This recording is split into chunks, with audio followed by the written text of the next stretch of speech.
So this next video is some of the kind of most used of the original moves, and I'm going to break these down. I'm going to teach you how to go through them, how you would with your class, going through teaching points and basic setup. I'm not going to actually go into the original move, how Joseph did it. A lot of them are quite controversial and kind of seen as a little bit scary, so we're not going to actually take it up to that level. When we actually do the contact days, we're going to be talking about moving these moves into 3 planes of motion, changing the position of them, moving them into standing, really taking them from where they were as basic and making them kind of really up to a very different exercise. So hopefully, you're going to have so much content by the end of the course as well as with these moves. So the first move that Joseph did within his repertoire was the 100. And I'm going to go through kind of like the very basic points on the 100. So the first thing that you want to do is actually bring your class down to sitting and then coming down into the floor. They're going to find their neutral spine as they lay. Now, if there's any evidence of kyphosis, they might want to have a block behind the head. Otherwise, they're going to bring themselves into their neutral spine position here on the floor.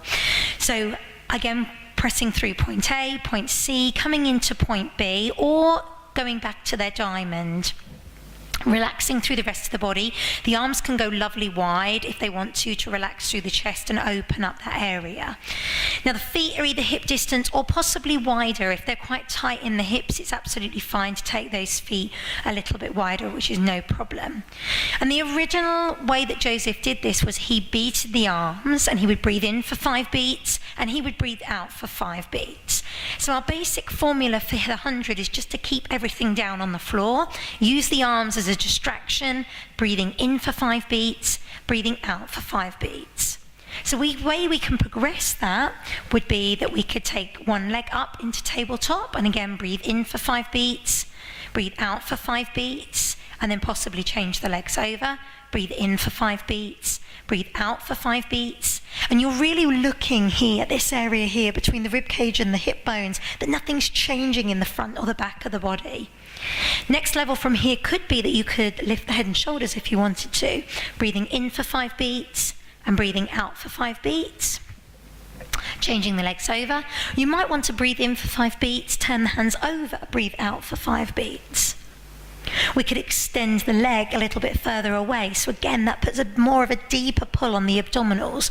Breathing in for 5 beats and breathing out for 5 beats. Or we could take both legs up into tabletop and take our beat, either with the head down or with the head extended. And then the further you take the legs away, the harder and more challenging that's going to be to stay in neutral spine. So the main things you're looking for as an instructor is that there is no change in the back stays in neutral, and there's no change in the abdominals stay braced, they're not doming in any way, shape or form. Also that the neck and head alignment stays lovely and long. So then if they do need a block underneath the head, please place one there, but the shoulders are not curling up and rounding through. Obviously, when Joseph originally did the 100, his legs were very, very low to the floor. We can keep those legs up as high as our participants need. So the 100 is still used a lot in Pilates today. You'll see different variations. You'll also see in some of the content that we've got in some of the later videos that we've used it within some equipment. The next exercise that I'm going to go through for you is the roll up, but I'm actually not going to roll up, I'm going to roll back instead. So I'm going to start seated instead of coming down from the floor, because it's actually a little bit easier for participants to be up, to come down, rather than coming down to lift up. A lot of people struggle with that movement. It can be due to hip flexors, can be due to the way that their spine is and the pelvis lays. So as they're seated, the legs can either be bent, or the legs might want to be straight out in front of them, however you feel you want them to be. They're just comfortable for them. Hip distance, or again, maybe slightly wider, if that feels better. And we're going to stack the spine up onto the sit bones, extend the arms. Take a breath, and then make a C shape with the spine, so they're curling down and then rising high. The arms can either stay here, or they can lift above the head. Inhale, exhale as they're coming through, and then inhale, exhale as they're lifting up. And the further they take it back, obviously the harder that is for the movement coming up from the floor. They're not making this a jerky movement in any way, shape or form. They're not kind of flinging themselves up. You often see that with people who've got very tight hip flexors or lack of mobility in the back, and again they're kind of throwing themselves up from here.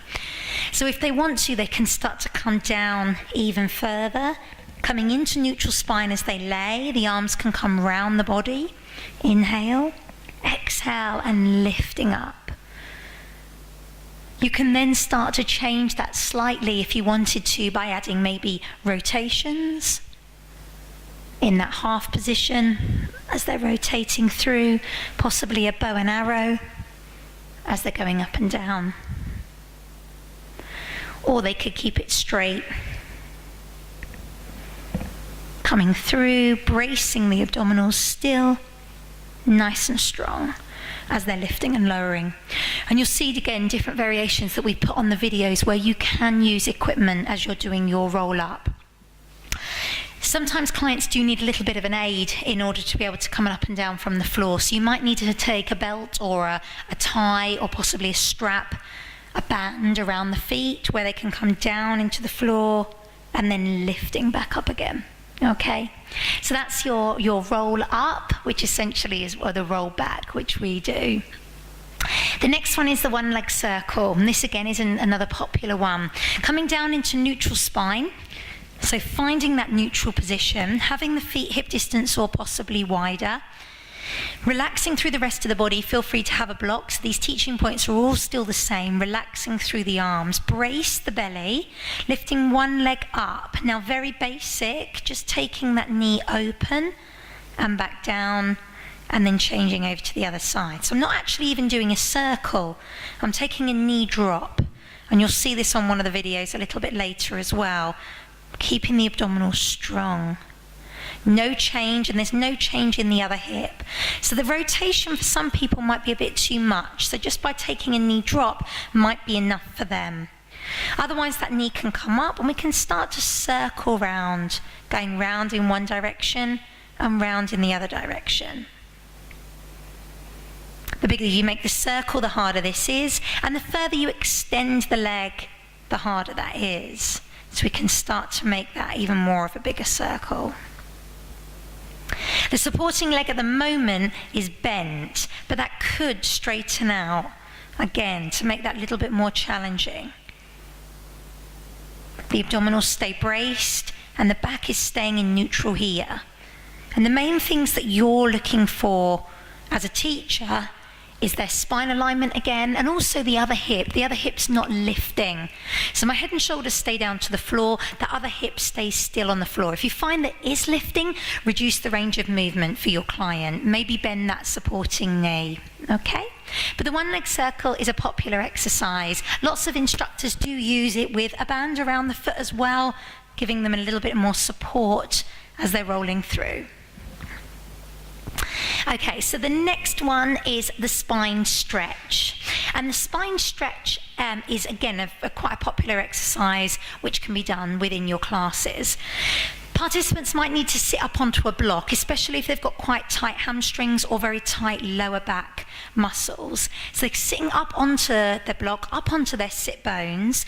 And this is a spine stretch rather than more so of an inner and outer thigh stretch. And a lot of participants think that it's more about this and kind of getting a release and a stretch through here.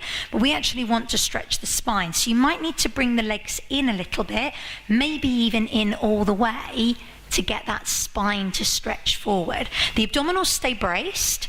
We inhale, exhale, and lean forward just as far as that feels good, so you can feel that pull into the back.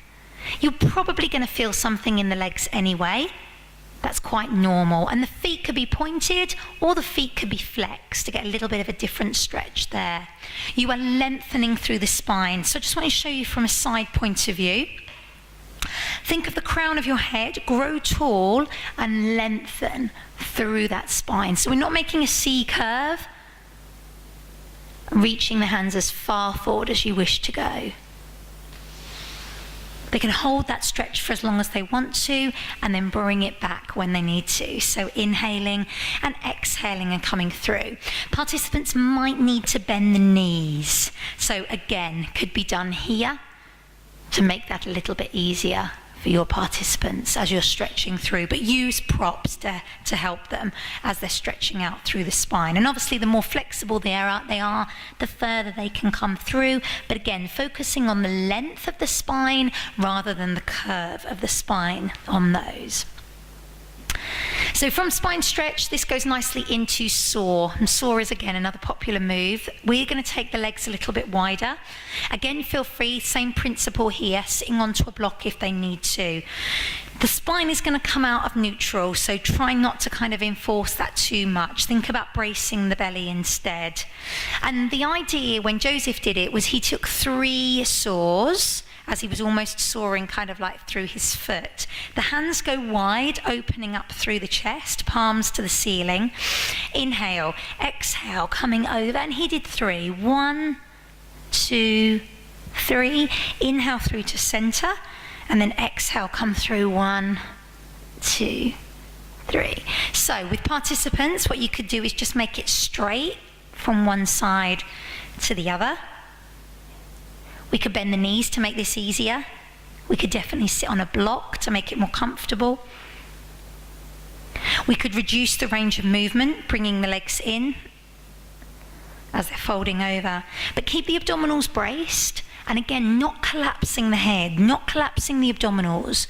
So coming over just as far as they want to.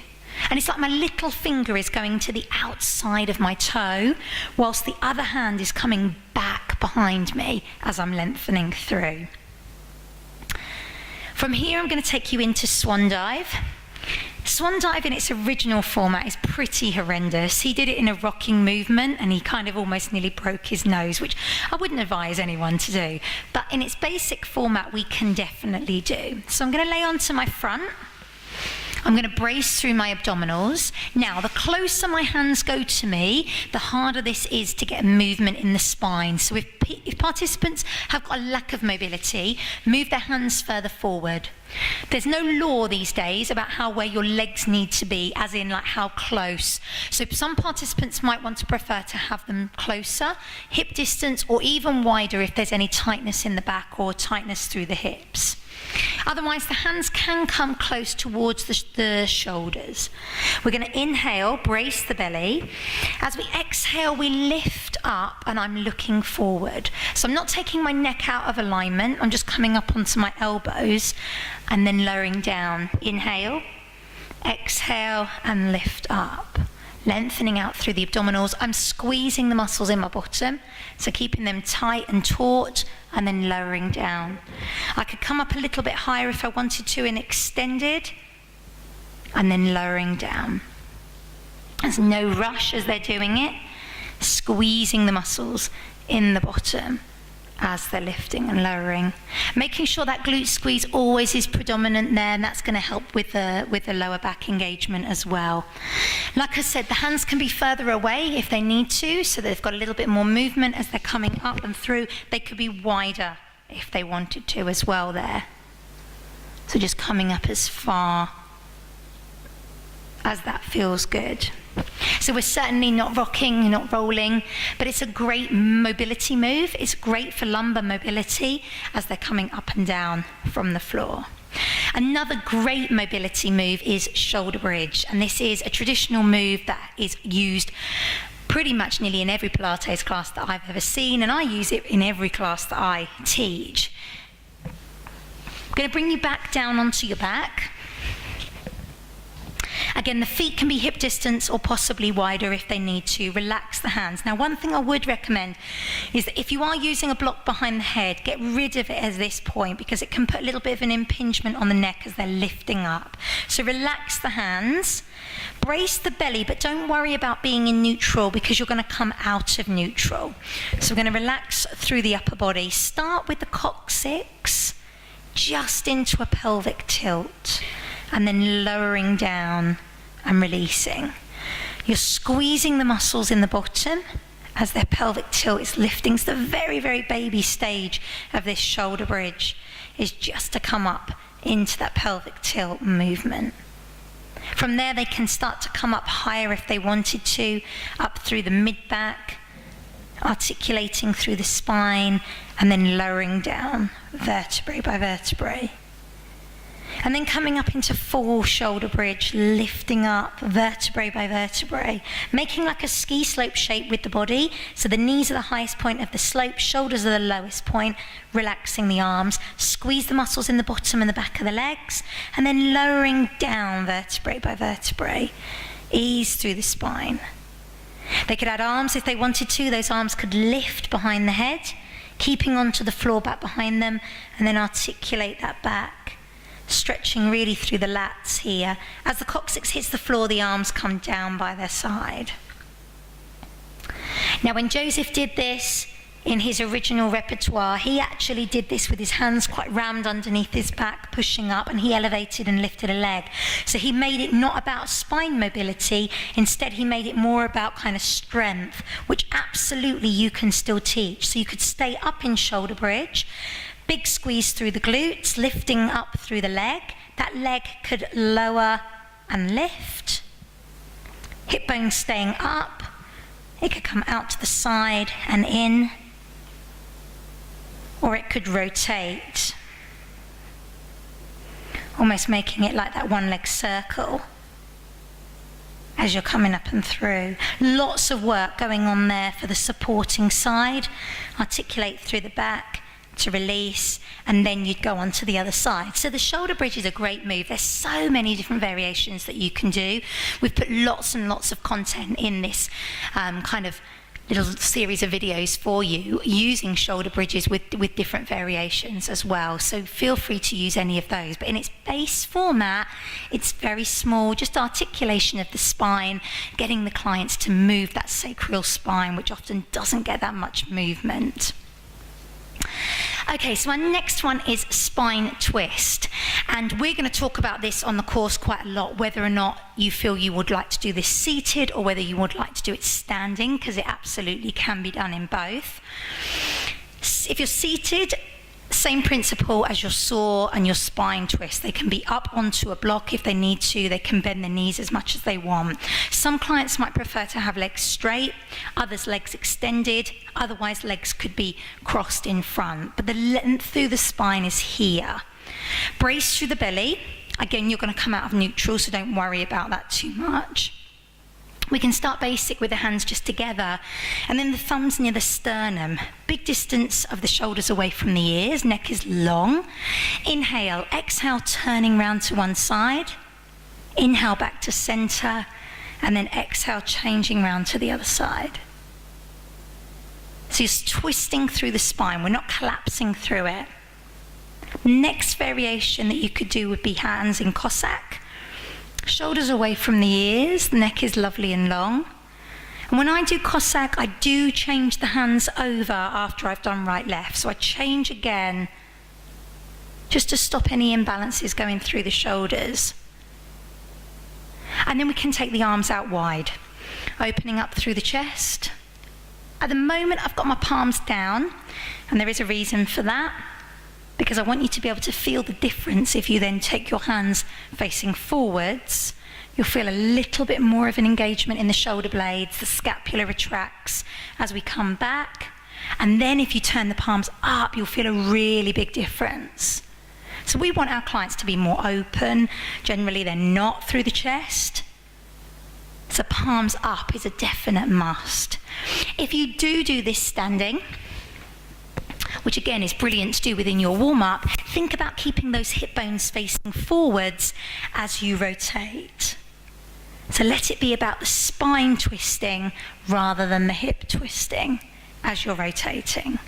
But spine twist again is a very popular move. Coming into side kick. So when Joseph did this, he had his hands in a little bit of a different position. He kind of had his hands up here. I'm going to bring that right down onto the floor, relaxing through the neck. Stacking the hips, one on top of the other, lifting the waist away from the floor.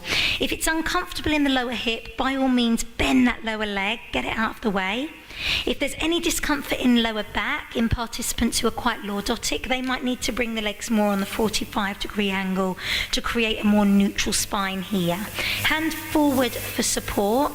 Otherwise, this top leg is going to lift and it's going to kick forward and kick back.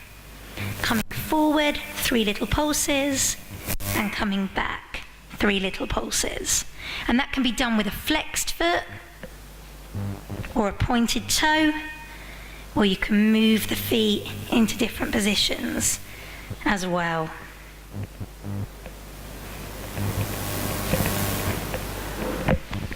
Okay, and obviously you do both sides. Swimming is dead popular. Another great move to do within your classes, within your Pilates classes. The hands coming forward, head coming down, and you might want to place a block underneath that forehead. We're going to brace the abdominals. So my mic's going to get in the way right now. So normally you'd have the head right down. Just excuse my head being up because of the mic. Brace the belly, and you're going to lift opposite arm to leg, coming up. Now when you do any prone work laying on the front, you can't come into neutral because the floor pushes the pelvis into a little bit of a different position. So focus on bracing the belly, focus on squeezing the muscles in the bum, and then lifting the arm and leg just as high as that feels good. We can bring in a chest lift here as well. So lifting up and then lowering down. And the hands can go wider, legs can go wider if you want to. And obviously a variation of that would be Superman, which you have got a video of a little bit later as well within this online support here, just lifting up and down. Equal distribution of the weight between the opposite hand and knee that stays on the floor, and you're squeezing the muscles in the bottom as you're lifting, and then as you're lowering. And the back stays in a flat position if you're bringing them up on all fours. It's not doming in any way, shape or form. And also you want to make sure that thinking about a lovely long spine. But swimming is very popular, lots and lots of different variations that you can do, which again, you've got information on there here, but we're going to go through on the course together as well.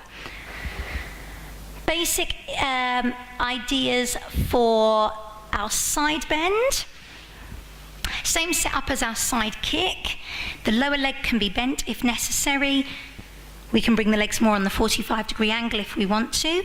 This time I'm going to take that top arm overhead, lift the waist away from the floor, inhale, exhale, lift up. So it's a bend through the torso, up onto the side. And this is a great frontal plane move. It can be done with the legs long. It can be done with the legs lifted, the top leg, or both legs as they're coming up.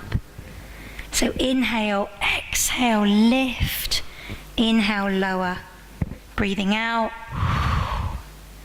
breathing in. It can be done, like I said, with that lower leg bent if you want to, coming up as high as they need to. Really great for the obliques, working on the side of the waist there, and really quite challenging. Next basic information, last one that I want to do is actually Joseph's last move, which is the push-up. And we use variations of the push-up within the end part of our warm-up, definitely in our roll down. So I'm just going to pop my mic back on, coming towards the edge of the mat. So when Joseph originally did the push-up, he rolled down to the floor, did his full push-up, and then rolled back up again. We definitely would like to use that roll down as a transitional move. So bracing through the belly, bringing the body back into alignment. Inhale, maybe a baby back bend if they want to. Exhale, rolling down. So they might just want to come down into a box position, bringing the hands and the knees down. Hands coming forward, they can exhale forward into a box press up, and then walking the hands back to the knees, bringing the hands back and through and lifting up, rolling up again. Next variation that they could do would be come forward a little bit further into a more three-quarter position. Brace the belly. Breathing out as they go down, Then we can start to vary this a little bit. So we can walk through, rather than coming onto the knees, coming through to like a high plank position, but then dropping the knees. Breathe out, coming back to your high plank, and then walking the hands back and rolling up. And finally, exhale through high plank position. Exhale, full press up. And bringing that back up. So they are 13 of the most popular original exercises from the original 34 repertoire that were used in Pilates currently at the moment. And just kind of a very basic breakdown of how to do them for beginner levels.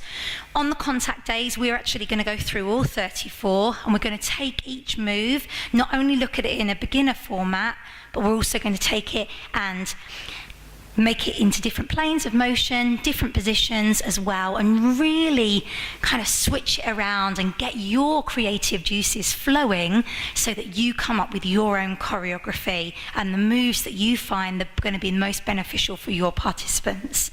So I hope that's been helpful.